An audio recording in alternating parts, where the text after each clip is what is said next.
Steam's curator ecosystem, I guess you could call it, is a wild place. While it is filled with some genuine reviews from reputable outlets and creators, such as myself, if I may be so bold, it's also got its fair share of accounts that aren't really too helpful.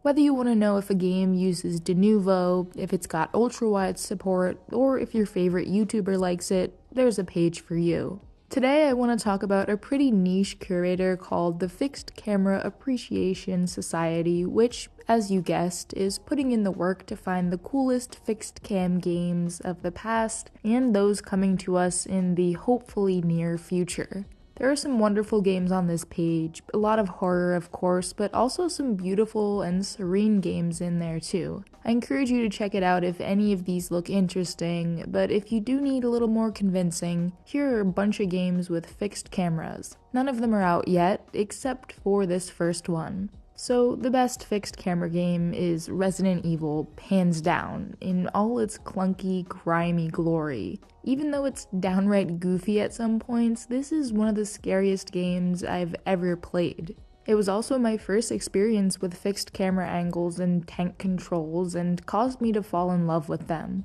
I'm pretty proud of myself for pushing through all the awkwardness in the beginning, and I totally get now why so many developers cite this game as one of their major inspirations. Also, my heart goes out to anyone that tried to play this one as a kid. I can only imagine the kinds of nightmares I'd be having if that were the case for me. Now, making this video was a great excuse to go back and play an amazing demo for a game called Gob.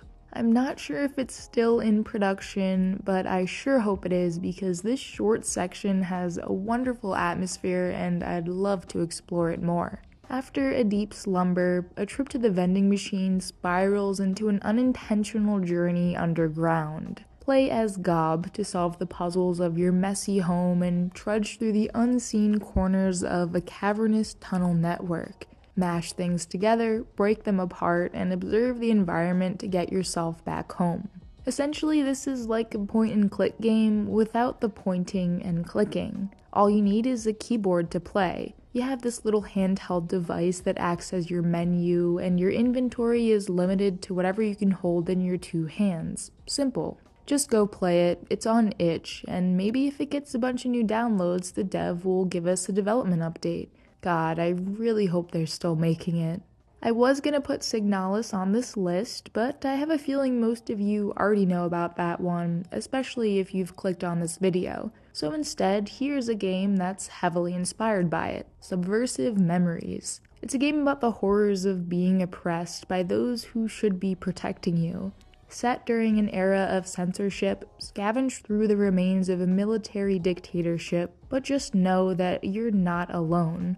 I really like the green, red, yellow, blue color palette. It's colorful and vibrant, yet dark and dingy at the same time. It's got those close-up 3D puzzles we all know and love. Really looks like you can't go wrong with this one, so definitely add it to your wish list.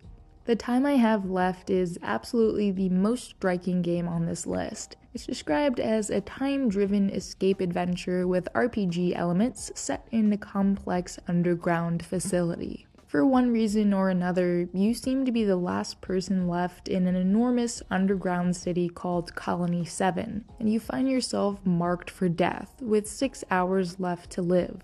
Race against the clock and outrun the miasma trying to consume you in order to discover the truth behind its origin. The game seems to mostly be like a mystery adventure, solving environmental puzzles and mapping the area, but the clock is always counting down. However, time apparently flows in mysterious ways in the game, and after each level, the timer will adjust to keep up with the story so you never run out of time completely. I'm very curious to see how this mechanic will work along with the puzzles, turn-based combat, the ability to unlock shortcuts to get through levels faster in different playthroughs. I've got lots of questions, and only time will tell how this one turns out in the end. This next game has a free demo and a rather intriguing one-sentence description on Steam. Risu Ishikawa is about to split in two. That's it. Risu is set in an abandoned school after what seems like some horrific supernatural event or something. It's got a pretty unique side view that switches to top down when you enter certain rooms. Super creepy atmosphere, made worse by the fact that there aren't any enemies in the demo, so you're always kept on your toes. Well, aside from the boss at the end, which I won't spoil here, but it's pretty wild. So while I'm not sure why our character is apparently about to split in two, this is definitely another super promising horror game. The demo is from 2021, but it does seem like the dev is still working on it based on their Twitter profile, and they do have some other interesting projects up on itch if you want to go check them out. Now, if all these titles are a bit too suspenseful for you, how about something a little more peaceful and beautiful to finish things off with? Wander through an abandoned Tokyo in search of your lost friend and listen to all the stories the city has to tell. Other than this basic premise, I'm not really sure what else the experience entails. It does seem to be pretty story heavy. I don't know if there are any puzzles or if it's more of a soak in the atmosphere kind of game. Either way, it looks gorgeous and it's definitely got its fair share of fixed camera angles, so it gets to be on this list. Which was pretty short, so I want to hear what your favorite fixed cam games are. I'm sure there are a bunch of hidden gems from the past few decades that I've completely missed out on, but which one should I absolutely be sure to play? Hopefully you found something you liked here, especially if you're not really a fan of horror. But hey, if you're looking to get into the genre but want to take baby steps, then I actually have one more game recommendation for you. Surprise, surprise. It's not fixed camera, but it does have an exploration mode that lets you turn off monsters and combat completely. The game is Crow Country, and you can watch my full review on it here.